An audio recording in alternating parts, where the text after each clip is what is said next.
The arena explodes into chaos as the steel cage door crashes shut with a deafening clang that sends shockwaves through every soul packed inside Petco Park. Drew McIntyre stands in the center of War Games, his eyes blazing with violent confidence, convinced that tonight marks the end of Cody Rhodes and his team. The Scottish Warrior has spent weeks preparing for this moment, calculating every move, every strike, every opportunity to cement his dominance. But fate has other plans. The lights suddenly die, plunging the entire stadium into absolute darkness. A collective gasp ripples through thousands of fans as confusion turns to anticipation. Then a single blood-red spotlight pierces the blackness, illuminating the entrance stage like a portal to another dimension. A sound cuts through the silence, low and guttural, somewhere between a growl and a warning. The WWE Universe knows that sound. They've been waiting months to hear it again. Tonight at Survivor Series, the question that has haunted every wrestling fan finally gets its answer. Where is Jacob Fatu? If you're hungry for the most explosive returns, the most brutal revenge stories, and the kind of wrestling drama that makes your heart pound, then hit that subscribe button right now because you're about to witness the return that changed everything. The nightmare began weeks before Survivor Series when the wrestling world watched in horror as one of the most vicious backstage attacks in WWE history unfolded on their screens.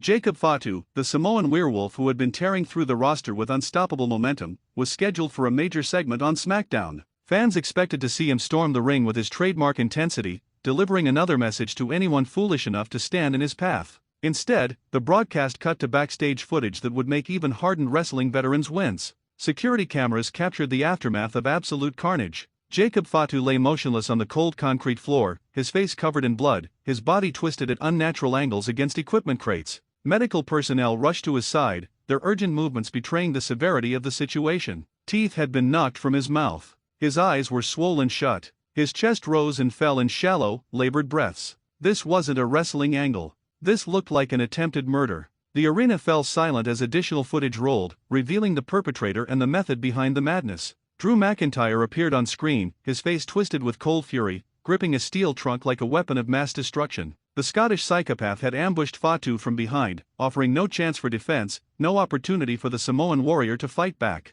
Drew swung the trunk with devastating force, connecting with Fatu's skull in a sickening collision of metal against bone. The impact sent Jacob stumbling forward into a tower of equipment crates that collapsed around him like falling dominoes. But Drew wasn't finished. He grabbed Fatu by the braids and dragged him across the concrete, positioning him against the arena wall for the final act of brutality. Drew backed up, measured the distance, and charged forward with the claymore kick that had ended countless careers. The sound of Fatu's head bouncing off the solid wall echoed through the speakers, and even fans watching at home felt the impact in their bones. Drew stood over the unconscious body for a moment, his chest heaving with exertion and satisfaction, before walking away without a backward glance. He didn't run. He didn't hide. He simply left Jacob Fatu broken and bleeding, confident that he had removed a dangerous obstacle from his path. The wrestling world erupted in shock and speculation as WWE officials released statements about Fatu's condition. Reports confirmed serious dental damage that would require reconstructive surgery. Doctors suspected a concussion, possibly severe, that could sideline him indefinitely. Some whispered that his career might be over before it truly began. The Samoan werewolf who had seemed invincible suddenly appeared mortal, vulnerable, finished.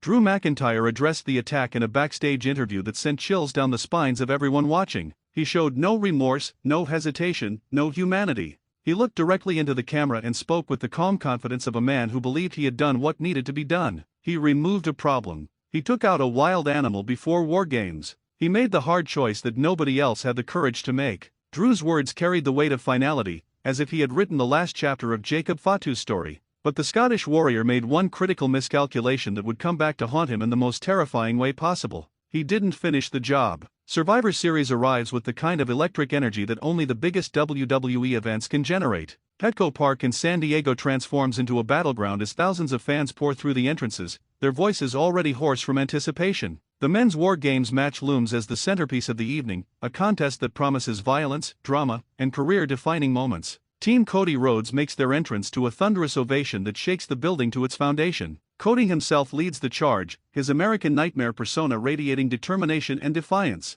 Behind him walks CM Punk, the veteran rebel who has seen every trick and survived every betrayal. The Usos, Jimmy and G, complete the team with their undeniable chemistry and street-fighting mentality. These four men have united against a common threat, bound together by respect and the shared goal of survival. They enter the massive steel structure that will contain their war, each man touching the cold metal as if drawing strength from its unforgiving surface. Team Drew McIntyre enters next, and they look like an army assembled for conquest rather than competition. Drew himself strides to the ring with the confidence of a general who has already won the battle in his mind. Beside him walks Bronson Reed, a mountain of a man whose very presence intimidates opponents into submission. Bron Breakker represents the next generation of dominance, his amateur wrestling background combined with raw power making him a nightmare matchup for anyone. Logan Paul adds an unpredictable element, his athletic ability and willingness to take insane risks keeping opponents constantly off balance. These four men believe they hold every advantage, especially with the mystery of their fifth member still unrevealed. Drew has promised that his final team member will seal Cody's fate, and the sinister smile on his face suggests he knows something that nobody else does.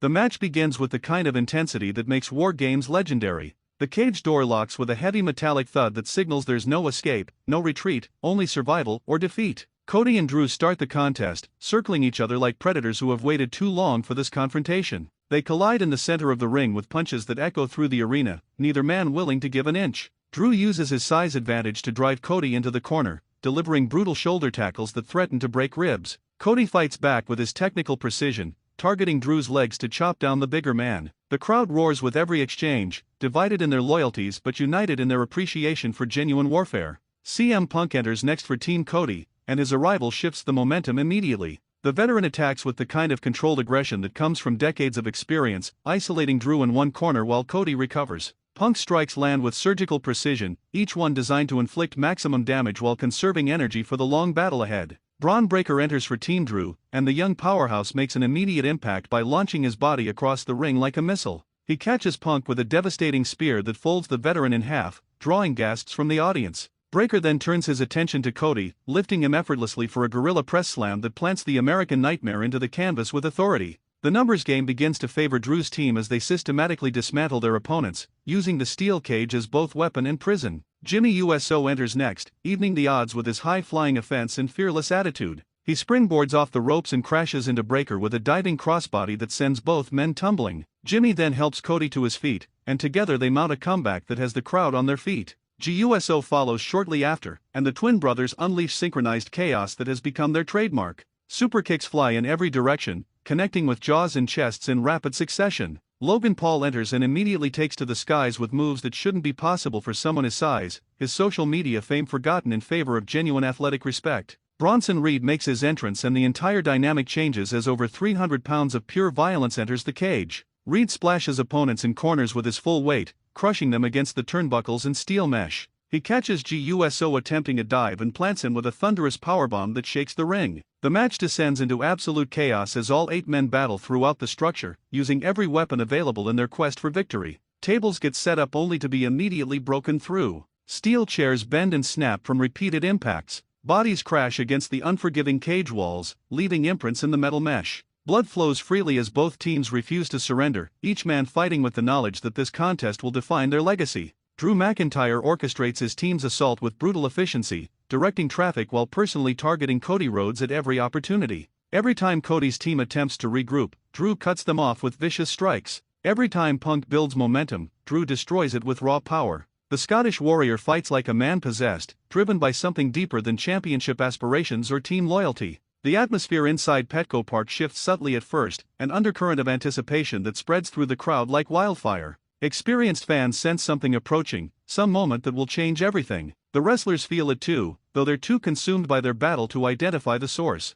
Drew Mcintyre pauses for just a second, his instincts warning him that danger approaches from an unexpected direction. That second of hesitation proves prophetic as the arena lights suddenly cut out completely, plunging 20,000 fans into darkness. The sudden absence of light brings the crowd to their feet, their collective roar transforming into confused murmurs. Inside the cage, the wrestlers freeze mid-motion, unable to see their opponents or the danger that might lurk in the shadows. Then a single spotlight ignites, but this isn't the usual white light that illuminates WWE entrances. This spotlight burns blood red, casting everything it touches in crimson shadows that look like something from a horror film. Smoke begins pouring across the entrance ramp, thick and heavy, rolling forward like an approaching storm cloud. The smoke consumes the stage, transforming the entrance into something otherworldly and terrifying. The Titantron flickers to life with distorted images that glitch and stutter like a signal trying to break through interference. The screen stabilizes for just a moment, displaying a single word written in Samoan lettering that drips down the screen like fresh blood. Werewolf. The arena explodes with a sound that threatens to lift the roof off the building.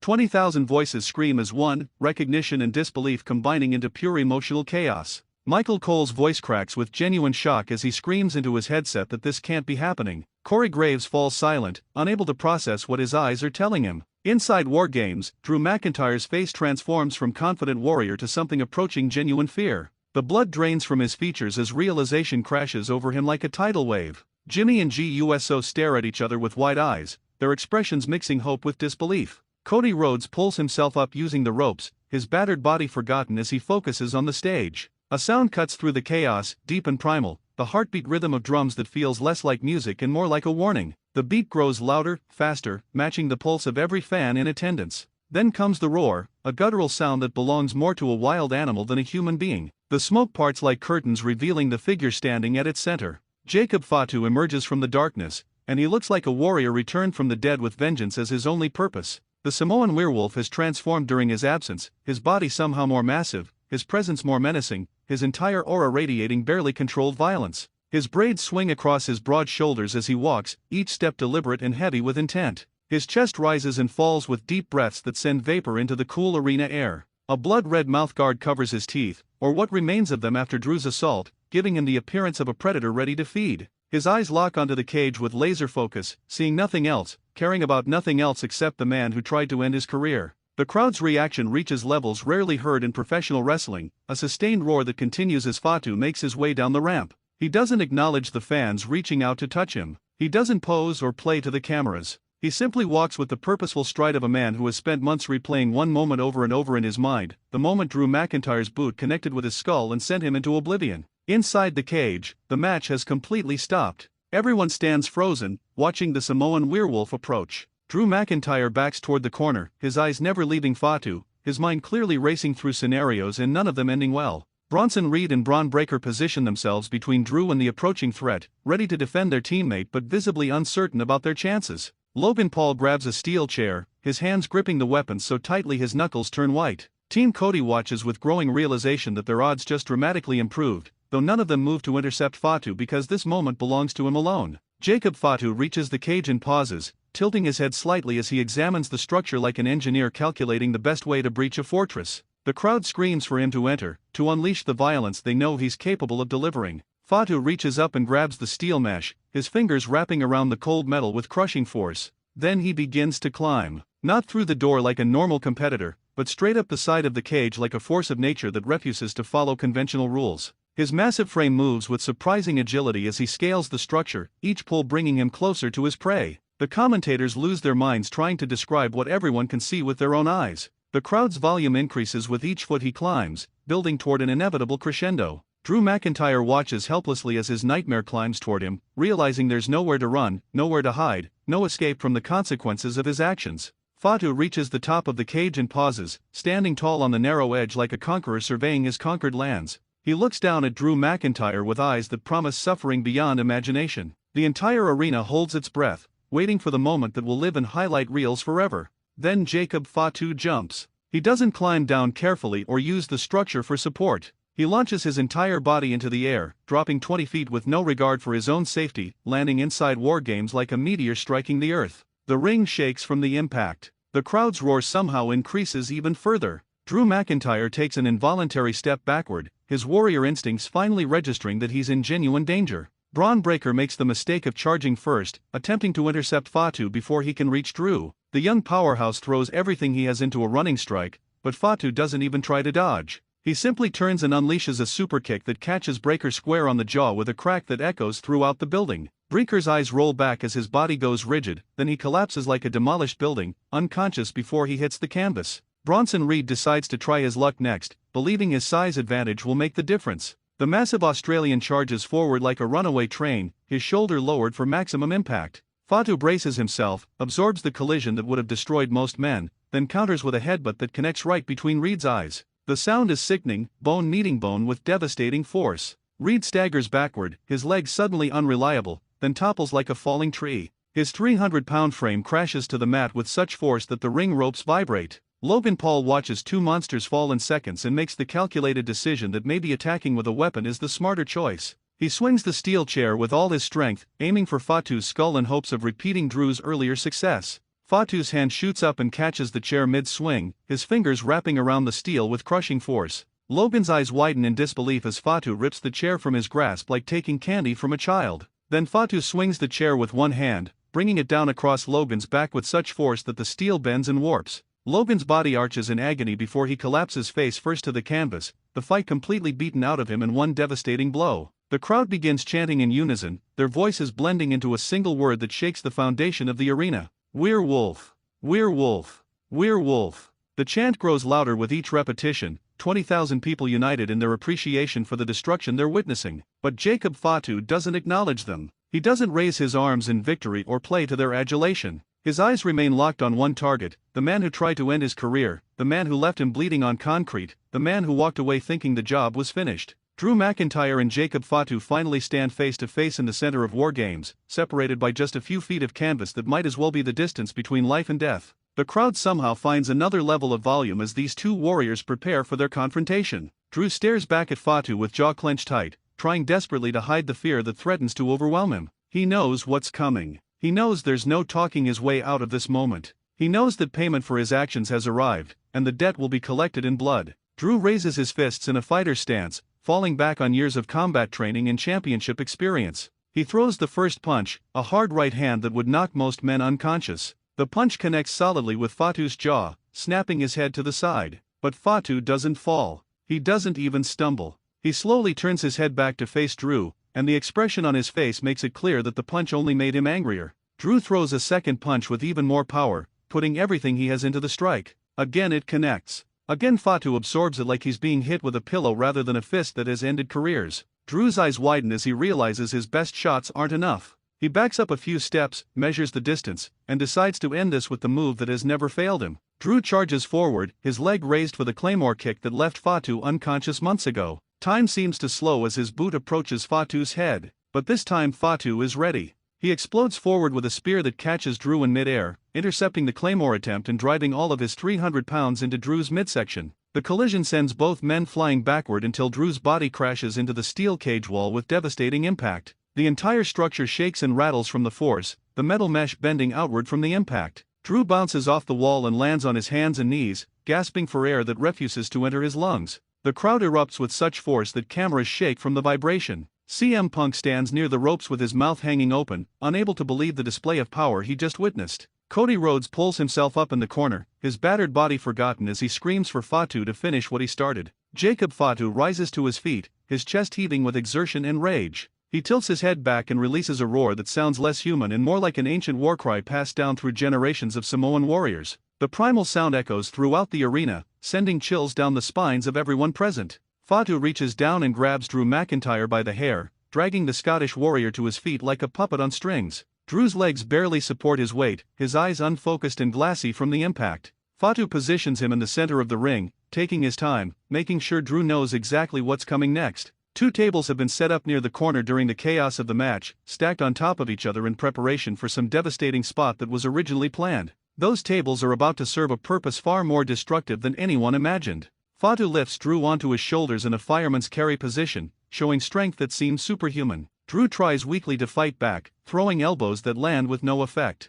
Fatu walks toward the corner where the tables wait like sacrificial altars. He positions himself carefully, making sure the angle is perfect for maximum destruction. Then he launches Drew into the air with a pop-up motion that sends the Scottish warrior flying upward. As Drew reaches the peak of his ascent, Fatu catches him and transitions seamlessly into a Samoan drop, using Drew's own momentum against him. They crash through both tables simultaneously, the wood exploding into splinters and fragments that scatter across the ring. The sound of the impact is sickening, a combination of breaking wood and breaking bodies that makes even hardened wrestling fans wince. Drew's body bounces once from the force before lying completely still among the wreckage. The stadium loses its collective mind with a reaction that registers on earthquake sensors throughout San Diego. Fans jump up and down, screaming themselves hoarse, holding their heads in disbelief at the carnage they just witnessed. Replays show the impact from multiple angles, each one more brutal than the last. Jacob Fatu stands over Drew McIntyre's motionless form, his chest rising and falling with heavy breaths, staring down at the man who tried to end his career. CM Punk retrieves a microphone that was attached to the cage wall and extends it through the mesh toward Fatu. The Samoan werewolf takes the microphone slowly, his movements deliberate as he processes the violence he just delivered. He lifts the microphone to his lips, and when he speaks, his voice carries throughout the arena with crystal clarity despite being barely above a whisper. The tone is low and gravelly, vibrating with barely controlled violence that promises this is far from over. "You didn't finish me, Drew, so now I finish you." The simple statement carries more weight than any elaborate promo could deliver. Fatu drops the microphone onto Drew's chest where it lands with a hollow thud. He turns away from his fallen enemy and nods toward Cody's team, giving them silent permission to finish the match. With Drew McIntyre destroyed and unable to defend himself or his teammates, the momentum shifts dramatically in favor of Team Cody Rhodes. The American Nightmare pulls himself up using the ropes, renewed energy flowing through his battered body as he realizes victory is within reach. Cody stalks Logan Paul, who tries desperately to crawl away but finds no escape within the steel cage. Cody lifts Logan onto his shoulders and delivers the Crossroads, his finishing move, driving Logan's face into the canvas with devastating impact. CM Punk targets Braun Breaker, who is just starting to regain consciousness after Fatu's earlier superkick. Punk measures his opponent carefully, waiting for the perfect moment before delivering the go-to-sleep, lifting Breaker onto his shoulders then driving his knee into Breaker's jaw with fight-ending force. Jimmy and GUSO work together with the chemistry that only twins can possess, cornering Bronson Reed against the cage wall. They unleash a barrage of superkicks in stereo, their synchronized strikes landing perfectly on Reed's jaw from both sides simultaneously. The massive Australian's eyes glaze over as he slumps down the cage wall into a seated position, completely unconscious. Jacob Fatu stands near the ropes, watching the final destruction unfold but not participating. His mission is complete. His revenge has been delivered. The message has been sent to Drew McIntyre and anyone else who might consider him vulnerable. But the match still needs an ending, and Fatu decides to provide one final exclamation point. He moves toward Drew McIntyre's unconscious form, lifting the Scottish warrior with surprising gentleness considering the violence he just delivered.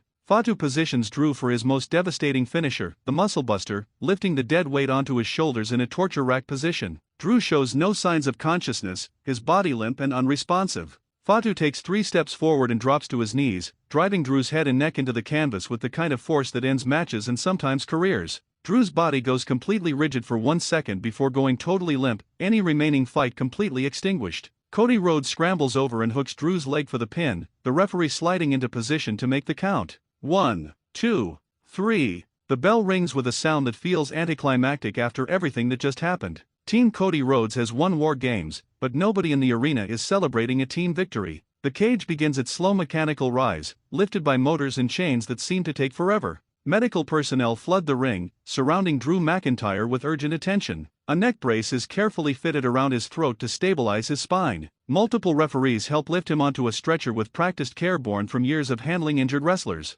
Drew's eyes are open but unfocused, staring at nothing, his glassy expression suggesting he's not fully aware of where he is or what just happened. He looks like a man who just had his soul beaten out of his body, leaving only an empty shell behind. As the stretcher is wheeled up the ramp, a slow clap begins from scattered sections of the crowd. Not celebrating Drew's injury, but acknowledging the warrior who entered War Games with confidence and left on a stretcher because he made one critical mistake months ago. Jacob Fatu doesn't celebrate with Team Cody. He doesn't raise their hands or embrace them in victory. He doesn't acknowledge the championship implications or team dynamics that made this match possible. Instead, he walks straight up the ramp with the same purposeful stride he used when entering, his eyes still locked on the ring as if he has unfinished business that extends beyond one night. The camera focuses on his face, capturing the expression of a man who has tasted revenge but knows the war is far from over. Drew McIntyre was Chapter 1. The assault that started this entire story was Drew's declaration that Jacob Fatu was a problem that needed to be removed. Tonight's return was Jacob's response, a clear message that you can't kill a werewolf with one attack. But the bigger questions loom over the WWE landscape like storm clouds promising more chaos. What does Jacob Fatu want next? A monster who returned from exile stronger and angrier than before doesn't stop at one victim. A warrior who walked through pain and came back hungry for violence doesn't fade quietly into the background. The WWE Universe speculates wildly about Fatu's next move, their theories and predictions flooding social media within minutes of the show ending. Some believe he'll continue hunting Drew McIntyre, refusing to let the rivalry end until Drew is permanently broken. Others think Fatu will set his sights on championship gold, believing that a performance like tonight's demands he be pushed to the world title scene immediately. A few wonder if his return signals something larger, perhaps the beginning of a new bloodline faction that could dominate WWE for years. But one thing is absolutely certain to everyone who witnessed his return at Survivor Series. Jacob Fatu is not here to participate. He's not here to be just another name on the roster or another body in multi-man matches. The Samoan werewolf has returned with a singular purpose, to destroy everyone who ever doubted him, everyone who celebrated his injury, everyone who thought Drew McIntyre had ended his story before it truly began. The aftermath of Survivor Series will echo through WWE programming for months to come. Drew McIntyre will need time to recover from both the physical damage and the psychological trauma of being dominated so completely by a man he thought he'd eliminated. His confidence has been shattered along with his body, and rebuilding both will require more than just time. Cody Rhodes and CM Punk will need to address the elephant in the room, acknowledging that while Fatu helped them win War Games, he's clearly not interested in being anyone's teammate or friend. The Usos will face questions about their connection to Fatu through family bloodlines and whether that connection might complicate future alliances. The entire WWE landscape has shifted on its axis because one man returned with vengeance in his heart and violence in his hands. Jacob Fatu's return at Survivor Series represents everything that makes professional wrestling compelling when done correctly. The storytelling built over months with Drew's brutal assault creating genuine investment in Fatu's eventual return. The execution delivered beyond expectations with Fatu's entrance and dominance exceeding even the highest hopes. The implications ripple forward into countless future storylines that can build off this foundation. Tonight wasn't just about one match or one moment. Tonight was about establishing Jacob Fatu as a force of nature that cannot be controlled, cannot be predicted, and absolutely cannot be stopped. The Samoan werewolf spent months in exile, healing his wounds and feeding his rage. Now he's unleashed on the WWE roster, and everyone should be terrified of what comes next. Drew McIntyre learned the hardest lesson of his career tonight. When you try to end a monster's career, you better make absolutely certain the job is finished. Because if that monster survives, if he comes back stronger and angrier than before, there's no mercy waiting. There's only revenge. And Jacob Fatu's revenge has only just begun. If you want to stay updated on every twist and turn of Jacob Fatu's path of destruction, hit that subscribe button right now because this story is far from over and you won't want to miss a single moment of what happens next.